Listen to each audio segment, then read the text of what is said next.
This is my RC car, and as you can see, I designed the 3D printed aerodynamic bodywork to make it as fast as possible. And now I will show you how I did it. Motorsports are about maximum performance. To be faster, you need more power, but you also need to properly apply it on the ground. For example, Formula 1 motors have a lot of power, but if it wasn't for the aerodynamic bodywork, the force wouldn't be properly applied on the wheels, and they wouldn't have such a good rotation. To reach a proper downforce structure, we need to understand Bernoulli's principle, which tells us that the faster the air flows, the lower the pressure will be, and vice versa.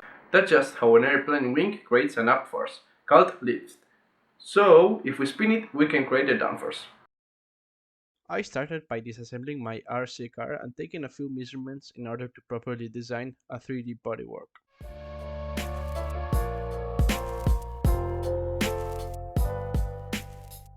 I've designed the front wing and the middle structure with SolidWorks, and before 3D printing it, I will do an airflow simulation to see if it works.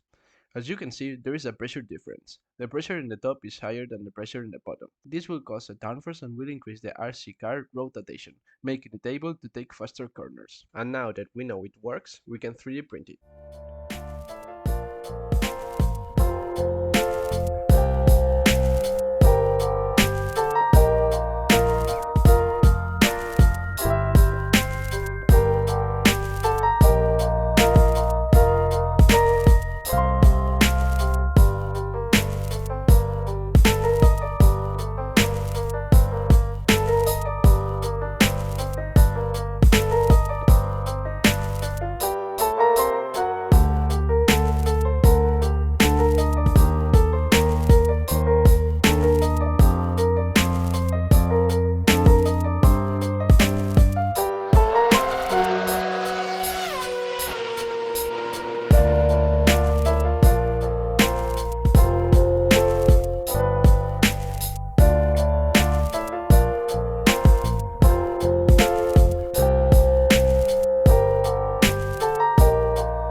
As you can see, it ended up looking amazing, and it also has a few aerodynamic properties. So if you want to see more projects like this, just make sure to subscribe to my channel.